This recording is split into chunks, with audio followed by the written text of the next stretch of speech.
नमस्कार। मेरा नाम रवि शर्मा है। वेस्टेज हेल्थ एक्सपर्ट ग्रुप में काम करता हूँ।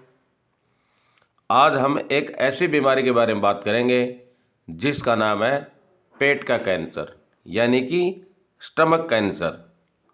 दोस्तों, वीडियो को शुरू से अंत तक पूरा सुने और चैनल को सब्सक्राइब जरूर करें। मानव शरीर का पेट यानी कि स्टमक हमारे डाइजेशन का एक प्रमुख अंग है। यह छाती और पेट के बीच के भाग यानी ऊपरी पेट अपर एब्डोमेन में स्थित होता है, ठीक पसलियों के नीचे बाएं ऊपरी हिस्से में। दोस्तों, पेट का मुख्य कार्य क्या होता है? भोजन को अस्थायी रूप से संग्रहण करना यानी कि इकट्ठा करना, उस भोजन को डाइजेस्टिव जूस से मिलाना और फिर धीरे धीरे छोटी आंत यानी कि स्मॉल इंटेस्टाइन में भेजना ताकि न्यूट्रिशंस बॉडी में अब्जॉर्प्शन हो सके यानी कि अवशोषित हो सके। पेट की दीवारें 4 मुख्य परतों से बनी होती है। नंबर 1 म्यूकोसा, अंदरूनी परत जो एसिड और एंजाइम बनाती है। सब म्यूकोसा, इसमें ब्लड वेसल्स और नर्व फाइबर होते हैं। मस्क्यूलरिस भोजन को घुमाने और मिलाने का काम करती है। सिरोसा, बाहरी परत जो पेट को अन्य अंगों से अलग रखती है। कैंसर प्राय म्यूकोसा की कोशिकाओं यानी कि सेल्स में शुरू होता है क्योंकि यही कोशिका विभाजन जैसे सबसे अधिक होता है। अब हम बात करेंगे कि एक्चुअली पेट का कैंसर होता क्या है। पेट का कैंसर एक ऐसी बीमारी है जिसमें पेट की भीतरी परत म्यूकोसा लिनिंग की कोशिकाएं अनियंत्रित रूप से बढ़ने लगती हैं। ये कोशिकाएं सामान्य रूप से मरने की बजाय लगातार बढ़ती रहती हैं, जिससे एक गांठ या ट्यूमर बनता है। यह ट्यूमर यदि सौम्य यानी कि बेनिग्न है तो वह सीमित रहता है, लेकिन अगर यह घातक यानी कि मैलिग्नेंट है तो वह आसपास के टिश्यूज को डैमेज कर सकता है और ब्लड या लिम्फेटिक सिस्टम के माध्यम से शरीर के अन्य अंगों तक फैल सकता है। इस फैलने की प्रक्रिया को मेटास्टेसिस कहा जाता है। अगर हम ग्लोबल स्केनेरियो के बारे में बात करें तो वर्ल्ड हेल्थ ऑर्गेनाइजेशन यानी कि WHO और IARC के अनुसार पेट का कैंसर दुनिया में कैंसर होने वाले मौतों का तीसरा सबसे बड़ा कारण है। हर वर्ष लगभग 10 लाख से अधिक नए मामले सामने आते हैं। पूर्वी एशिया, जापान, कोरिया, चीन में यह सबसे आम है। भारत में पेट का कैंसर अन्य देशों की तुलना में थोड़ा कम है, लेकिन दक्षिण भारत, पूर्वोत्तर भारत और कश्मीर क्षेत्र में इसकी दर बताई जाती है। भारत में इसकी स्थिति क्या होती है? भारत में पेट के कैंसर के मामलों की संख्या हर वर्ष बढ़ रही है। भारतीय कैंसर सोसाइटी के अनुसार पेट का कैंसर भारत में टॉप 5 कैंसर में से एक है। पुरुषों में इसकी दर महिलाओं से लगभग 2 गुना होती है। दक्षिण भारत जैसे चेन्नई, कोच्चि, मिजोरम में नमक, संरक्षित खाद्य पदार्थों, स्मोकिंग और एच पाइलोरी इन्फेक्शन के कारण इसकी संभावना ज़्यादा होती है। यह बीमारी कैसे शुरू होती है? कैंसर अचानक से नहीं होता है। यह एक धीमी और क्रमिक प्रक्रिया होती है जिसमें सामान्य सेल्स धीरे धीरे कैंसरस बनती है। पेनक्रियास स्टेजिस सामान्य mucosa, chronic gastritis, gastric atrophy, intestinal metaplasia, dysplasia, अंततः कैंसर, कार्सिनोमा। यह पूरा परिवर्तन वर्षों तक चल सकता है और अक्सर व्यक्ति को कोई गंभीर सिम्टम नहीं दिखते जब तक कि कैंसर उच्च अवस्था में न पहुंच जाए। आगे हम बात करेंगे कि आज की भागदौड़ भरी जिंदगी में ऐसे कारण हैं जो पेट के कैंसर के खतरे को बढ़ाते हैं। अधिक नमक वाला, तला भुना और प्रोसेस्ड फूड, फलों सब्जियों की कमी होना, स्मोकिंग और शराब का सेवन ज़्यादा करना, टेंशन यानी कि तनाव और नींद की कमी, असंक्रमित पानी और एच पाइलोरी इन्फेक्शन, अनियमित भोजन यानी कि भोजन को समय पर न करना। इन कारणों से पेट की दीवार पर लगातार केमिकल्स और इन्फ्लेमेशन का असर पड़ता है जो कोशिकाओं में डीएनए को डैमेज कर सकता है।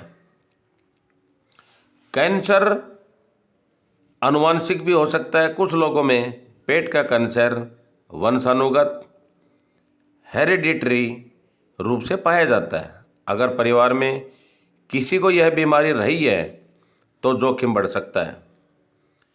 कई जीन जैसे CDH1 gene mutation, MLH1, MSH2 mutation, इनमें हेरिडिटरी डिफ्यूज गैस्ट्रिक कैंसर होने की संभावना बढ़ जाती है। अगर हम पेट के कैंसर के कारणों के बारे में बात करें तो पेट का कैंसर, जिसे गैस्ट्रिक कैंसर भी कहा जाता है, एक मल्टीफैक्टोरियल रोग है जो कई आनुवांशिक, इन्फेक्शंस, एनवायरमेंटल और जीवन शैली यानी कि लाइफस्टाइल रिलेटेड कारकों से संयुक्त प्रभाव से विकसित होता है। इसका प्रमुख कारण अक्सर हेलिकोबैक्टर पाइलोरी है, नामक जीवाणु से होने वाला दीर्घकालिक इन्फेक्शन माना जाता है। यह बैक्टीरिया पेट की अंदरूनी परत यानी कि म्यूकोसा में लगातार सूजन पैदा करता है, जिससे धीरे धीरे गैस्ट्राइटिस, अल्सर और झिल्ली की डैमेज और अंत कैंसर तक की कंडीशन को विकसित हो सकती है। इसके अलावा एप्स्टीन बार वायरस जैसे अन्य इन्फेक्शन भी पेट के कुछ विशेष प्रकार के कैंसर से जुड़े पाए गए। जेनेटिक कारण भी इम्पोर्टेंट भूमिका निभाते हैं। एग्जाम्पल के लिए CDH1 जीन में उत्परिवर्तन यानी कि म्यूटेशन वाले व्यक्तियों में हेरिडिटरी डिफ्यूज गैस्ट्रिक कैंसर का खतरा अधिक होता है। जिन परिवारों में पहले से पेट के कैंसर लिंच सिंड्रोम या लीप्रोफ्राउमेनी सिंड्रोम के मामले रहे हों, उनमें भी यह जोखिम बढ़ जाता है। लाइफस्टाइल और भोजन की आदतें पेट के कैंसर के प्रमुख कारणों में से एक है। बहुत अधिक नमक, धुएं में पकी या अचार जैसी चीज़ों का सेवन और ताज़े फलों व सब्जियों की कमी पेट में कैंसरजेनिक नाइट्रोसामाइंस के बनने को बढ़ावा देती है। वही एंटीऑक्सीडेंट और विटामिन C से भरपूर आहार सुरक्षात्मक प्रभाव प्रदान करता है। स्मोकिंग और अत्यधिक शराब का सेवन पेट की श्लेष्मा को नुकसान पहुंचाते हैं और कोशिकाओं में डीएनए क्षति यानी कि डीएनए डैमेज को बढ़ाते हैं। इसके अलावा कोयला, रबर या धातु उद्योगों में काम करने वाले लोगों में भी पेट के कैंसर का खतरा बढ़ सकता है, क्योंकि वे लंबे समय तक रासायनिक पदार्थों के संपर्क में रहते हैं। NSAID जैसी मेडिसिन्स का लंबे समय तक उपयोग या पेट की सर्जरी के बाद की कंडीशन को भी जोखिम बढ़ा सकती है। पर्नीशियस अनीमिया और पेट की दीवारों में लंबे समय तक स्वेलिंग रहने से सेल्स की संरचना और कार्य में बदलाव आने लगता है, जिससे कैंसर बढ़ने की संभावना बढ़ जाती है। साइंटिस्ट के अनुसार पेट के कैंसर का विकास आमतौर पर कोरिया कैस्केड नामक प्रक्रिया से गुजरता है। लंबे समय की स्वेलिंग, ग्रंथियों का एट्रोफी, गैस्ट्रिटाइटिस, इंटेस्टाइन जैसी कोशिकाओं का बनना, कोशिका विकृति यानी कि डिस्प्लासिया, कैंसर। अंततः यह रोग इन्फेक्शन, इन्फ्लेमेशन, जेनेटिक प्रवृत्ति और एनवायरमेंटल कारकों के संयुक्त प्रभाव से धीरे धीरे विकसित होता है। रोकथाम के उपायों में एच पाइलोरी इन्फेक्शन का ट्रीटमेंट, बैलेंस डाइट और ताज़ा फ्रूट्स, भोजन, स्मोकिंग व शराब से परहेज और जोखिम वाले व्यक्तियों की नियमित जांच यानी कि स्क्रीनिंग शामिल होती है। पेट का कैंसर, गैस्ट्रिक कैंसर के अगर हम लक्षणों के बारे में बात करें या सिम्टम्स के बारे में बात करें तो पेट का कैंसर एक ऐसा रोग है जो अक्सर धीरे धीरे विकसित होता है और इसके स्टार्टिंग चरणों में स्पष्ट लक्षण दिखाई नहीं देते। यही कारण है कि अधिकतर मामलों में इसका पता तब चलता है जब बीमारी काफ़ी आगे बढ़ चुकी होती है। पेट के कैंसर के लक्षण अक्सर सामान्य अपच या गैस्ट्रिक परेशानी जैसे लगते हैं, जिससे रोग की पहचान में देर होती है। स्टार्टिंग अवस्था में रोगी को भूख में कमी, खाना खाने के बाद पेट भारी लगना, हल्की सी मतली या डकारे आना और पेट में असहजता जैसे साधारण यानी कि सामान्य सिम्टम्स हो सकते हैं। समय के साथ अगर हम सबसे नॉर्मल सिम्टम्स में जो शामिल होते हैं उनके बारे में बात करें तो लगातार अपच यानी कि इंडिजेशन या खट्टे डगारे जो दवाइयों से ठीक नहीं होती है, पेट के ऊपरी हिस्से में दर्द या जलन खासकर भोजन करने के बाद, भूख में धीरे धीरे कमी और जल्दी पेट भर जाने का एहसास होता है, मितली यानी कि नोजिया और कभी कभी उल्टी जो कई बार खून के साथ हो सकती है। वजन में तेजी से कमी बिना किसी स्पष्ट कारण के, थकान, कमजोरी और अनीमिया। यह एक इसलिए होता है क्योंकि कैंसर से धीरे धीरे रक्तस्राव हो सकता है, जिससे शरीर में रेड ब्लड कोशिकाएं की कमी हो जाती है। काला या गाढ़ा मल, मेलेना, जो पेट के अंदर रक्तस्राव का संकेत हो सकता है। खून की उल्टी, उन्नत अवस्था में यह एक गंभीर लक्षण होता है। भोजन निगलने में कठिनाई, डिस्फेगिया, खासकर तब जब कैंसर पेट और भोजन नली यानी कि इसोफागस के जोड़ वाले हिस्से में फैल चुका होता है। पेट में सूजन या गांठ जैसा महसूस होना तब होता है जब ट्यूमर बड़ा हो जाता है या आसपास के अंगों पर दबाव डालता है। एडवांस स्टेज में पेट का कैंसर अन्य अंगों जैसे कि लीवर, लंग्स या लिम्फ नोड्स तक फैल सकता है। इस कंडीशन में ये सिम्टम्स दिखते हैं जैसे कि जॉन्डिस, यदि कैंसर लीवर में फैल गया हो, पेट में एसिस्टिस जिससे पेट फूल जाता है, हड्डियों में दर्द, अगर कैंसर हड्डियों तक पहुंच गया हो तो सांस लेने में कठिनाई जब रोग लंग्स को प्रभावित करता है। इन लक्षणों का संयोजन व्यक्ति पर निर्भर करता है और कई बार ये अन्य आम बीमारियों जैसे गैस्ट्राइटिस, अल्सर या एसिडिटी से भी मिलते जुलते हैं। इसलिए यदि किसी व्यक्ति को लंबे समय तक लगातार पेट से रिलेटेड परेशानी, भूख या वजन में कमी या खून की उल्टी या काला मल दिखाई दे तो उसे तुरंत हमारे पास दिखाना चाहिए या आप अपने किसी अच्छे डॉक्टर को दिखा सकते हैं। जल्दी पहचान और सही निदान से पेट के कैंसर का इलाज अधिक सफल हो सकता है। एंडोस्कोपी, बायोप्सी, सीटी स्कैन और ब्लड टेस्ट जैसी जांचों से रोग की पुष्टि हो सकती है। कैंसर एक ऐसी बीमारी है जिसमें शरीर की कोशिकाएं यानी कि सेल्स अनकंट्रोल रूप से बढ़ने लगती हैं और शरीर के नॉर्मल टिश्यूज़ को डैमेज करने लगती है। ये अबनॉर्मल सेल्स ट्यूमर बनाती है जो कभी एक ही जगह तक सीमित रहता है और कभी शरीर के अन्य भागों में जाता रहता है। अगर हम इसके मेन टाइप्स के बारे में बात करें तो कार्सिनोमा, यह सबसे आम प्रकार का कैंसर है। यह शरीर की एपिथेलियल कोशिकाओं से उत्पन्न होता है, यानी वे कोशिकाएं जो स्किन, इंटरनल ऑर्गन्स, ग्रंथियों और नलिकाओं की सतह पर होती है। ये कैंसर त्वचा, लंग्स, ब्रेस्ट, लीवर, पेट और अग्नाशय आदि में ये हो सकता है। उदाहरण के लिए breast cancer, lungs cancer, stomach cancer, colon cancer और प्रोस्टेट कैंसर। इसमें अगला आता है सार्कोमा।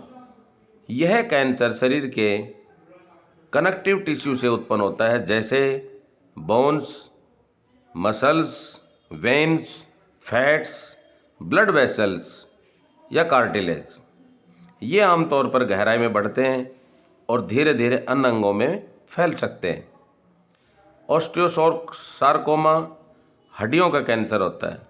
लिपोसार्कोमा फैट टिश्यू का कैंसर होता है। मायोसार्कोमा मसल्स का कैंसर होता है। ल्यूकेमिया, इसे ब्लड का कैंसर भी कहा जाता है। यह बोन मैरो में बनने वाली ब्लड सेल्स में होता है, जहाँ से असामान्य वाइट ब्लड सेल्स बनती है। ये अबनॉर्मल सेल्स सामान्य ब्लड कोशिकाओं को दबा देती है, जिससे इन्फेक्शन, अनीमिया और रक्तस्राव जैसी समस्याएं पैदा होती हैं। Acute lymphoblastic leukaemia, acute myeloid leukaemia, chronic lymphocytic leukaemia, chronic myeloid leukaemia. अगर हम लिम्फोमा के बारे में बात करें तो यह कैंसर लिम्फेटिक सिस्टम की कोशिकाओं में होता है, जो शरीर की रोग प्रतिरोधक प्रणाली यानी कि इम्यून सिस्टम का पार्ट होता है। Hodgkin lymphoma, non Hodgkin lymphoma, lymph nodes की स्वेलिंग, थकान, बुखार, रात में पसीना आना और वजन घटना। माइलोमा, यह कैंसर प्लाज्मा कोशिकाओं में होता है जो एंटीबॉडी बनाकर शरीर को संक्रमण से बचाती है। मल्टीपल माइलोमा, हड्डियों में दर्द, कमजोरी, इन्फेक्शन की संभावना बढ़ना और किडनी की प्रॉब्लम्स। मेलानोमा, यह कैंसर स्किन के मेलानोसाइट्स कोशिकाओं में होता है जो त्वचा को रंग देती है। यह त्वचा के अन्य कैंसरों की तुलना में अधिक आक्रामक होता है और शरीर के अन्य हिस्सों में तेजी से फैल सकता है। त्वचा पर नया तिल या मौजूदा तिल में आकार, रंग या बनावट का बदलाव होता है। तंत्रिका तंत्र के कैंसर के बारे में बात करें तो यह कैंसर ब्रेन या रीढ़ की हड्डी यानी कि स्पाइनल कॉर्ड की कोशिकाओं में विकसित होते हैं। एग्जाम्पल के हिसाब से देखें तो ग्लियोब्लास्टोमा, मेनिजियोमा, सिर दर्द, उलझन, संतुलन में कमी और दृष्टि में परिवर्तन। अगर हम पेशेंट की medical history and physical examination के बारे में बात करें तो निदान की प्रक्रिया सबसे पहले रोगी के सिम्टम्स, खान पान की हैबिट्स, पारिवारिक हिस्ट्री और उसके पूर्व इन्फेक्शन जैसे एच पाइलोरी की जानकारी से शुरू होती है। हम यह भी जांचते हैं कि क्या रोगी को वजन घटने, भूख लगने, उल्टी में खून या काले मल जैसी शिकायत तो नहीं है। शारीरिक जांच के दौरान डॉक्टर पैल्पेशन करके किसी गांठ या इन्फ्लेमेशन या दर्द की कंडीशन को देखता है। एंडोस्कोपी के बारे में बात करें तो यह पेट के कैंसर की पहचान के लिए सबसे इम्पोर्टेंट और विश्वसनीय जांच मानी जाती है। इस प्रक्रिया में एक पतली लचीली ट्यूब जिसमें एक कैमरा और लाइट लगी होती है, एंडोस्कोप, मुंह के रास्ते पेट तक पहुंचाई जाती है। डॉक्टर इससे पेट की अंदरूनी परत यानी कि म्यूकोजल लिनिंग को प्रत्यक्ष रूप से देख सकता है और संदिग्ध क्षेत्रों में से टिश्यूज का नमूना यानी कि बायोप्सी ले सकता है। यदि कैंसर मौजूद है तो यह जांच उनके स्थान, आकार और प्रकार की प्रसार की सीमा बताती है। अगर हम बायोप्सी की प्रक्रिया के बारे में बात करें तो जिसमें एंडोस्कोपी के दौरान लिए गए टिश्यूज सैंपल को माइक्रोस्कोप के तहत जांचा जाता है।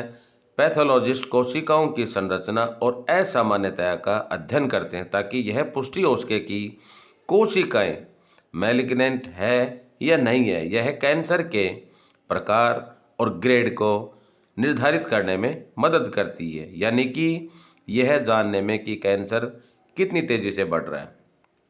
इमेजिंग टेस्ट के बारे में बात करें, कैंसर की कंडीशन, फैलाव और अन्य अंगों की भागीदारी का पता लगाने के लिए कई इमेजिंग टेक्निक का उपयोग किया जाता है। सीटी स्कैन पेट, लीवर और लिम्फ नोड्स के कैंसर में फैलाव का पता लगाता है। एमआरआई नरम और लचीले टिश्यूज की अधिक सटीक तस्वीर देता है और कैंसर की गहराई का पता लगाने में हेल्प करता है। पेट स्कैन शरीर में कैंसर की सक्रियता और फैलाव की पहचान करने के लिए रेडियोधर्मी पदार्थ का उपयोग करता है। अल्ट्रासाउंड खासकर पेट के अंदर तरल या गांठ की उपस्थिति की प्रारंभिक जांच में सहायक होता है। एंडोस्कोपिक अल्ट्रासाउंड यह एक बहुत अच्छी टेक्निक जिसमें एंडोस्कोप के साथ अल्ट्रासाउंड लगाया जाता है। यह पेट की दीवार की परतों और आसपास के लिम्फ नोड्स का विस्तृत प्रदान करता रहता है, दिखाता रहता है। इससे कैंसर की स्टेज का निर्धारण किया जा सकता है, यानी कि यह पता लगाया जाता है कि कैंसर सिर्फ पेट की इंटरनल परत में है तक सीमित है या गहराई में या अन्य अंगों में फैल चुका होता है। अगर हम लेप्रोस्कोपी के बारे में बात करें, यदि कैंसर के फैलाव की सटीक जानकारी चाहिए तो हम लेप्रोस्कोपी कर सकते हैं। यह एक छोटी सर्जिकल प्रक्रिया होती है जिसमें पेट की दीवार में एक छोटा सा चीरा लगाकर कैमरे वाली ट्यूब डाली जाती है।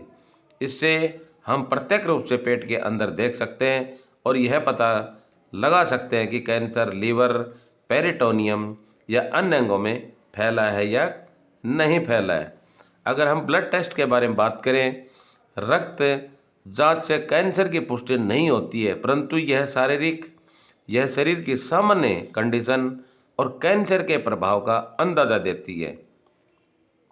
हीमोग्लोबिन की कमी यानी कि खून की कमी, कंटिन्यू ब्लड का स्राव का इंडिकेशन होता है। यदि कैंसर लीवर तक फैल गया हो या जैसे CEA और CA 19 से 9 जो कभी कभी गैस्ट्रिक कैंसर में बढ़ जाते हैं। अगर हम एच पाइलोरी इन्फेक्शन की जांच के बारे में बात करें, टेस्टिंग के बारे में बात करें, क्योंकि यह बैक्टीरिया पेट के कैंसर का मेन रीज़न है, मेन काजिज है, कारण है, इसलिए इसके लिए urea breath test, stool antigen test या बायोप्सी के नमूने से जांच की जा सकती है। अगर हम स्टेज के बारे में बात करें, भाई कैंसर की कितनी स्टेज, कौन सी स्टेज होती है, कितनी स्टेज होती हैं, सभी जांचों के बाद कैंसर को उसकी स्टेज 1 से स्टेज 4 तक देख सकते हैं। स्टेज 1 केवल पेट की अंदरूनी परत तक सीमित होता है। मांसपेशियों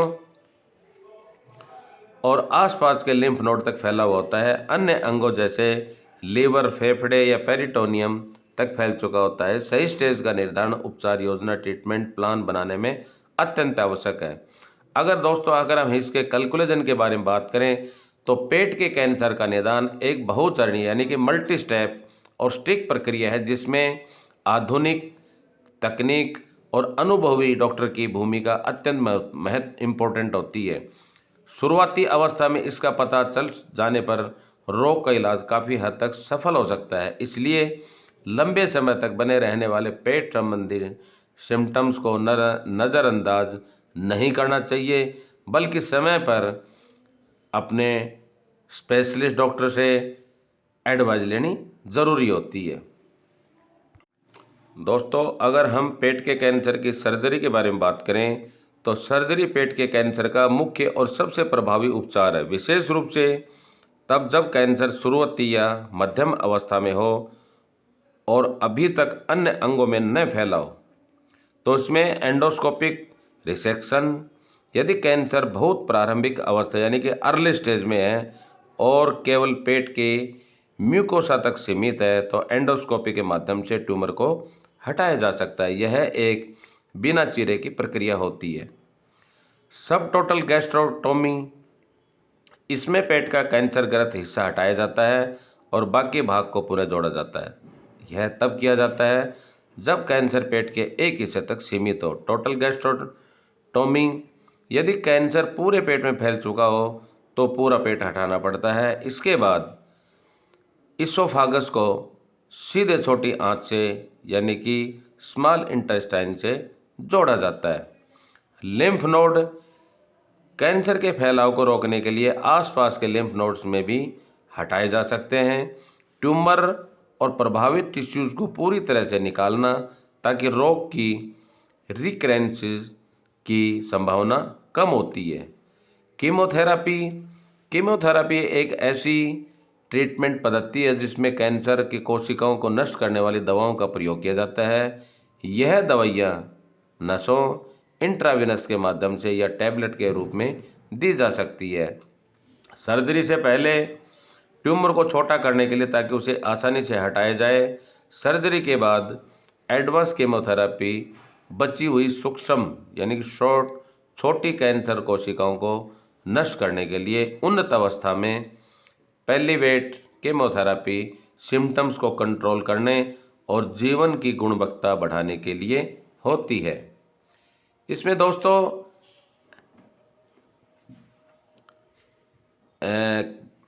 मेडिसिन्स के बारे में अगर हम बात करें तो इसमें आप वेस्टीज के फूड सप्लीमेंट आप यूज़ कर सकते हैं, क्योंकि ये कोई मेडिसिन नहीं है, ये आयुर्वेदिक फूड सप्लीमेंट है।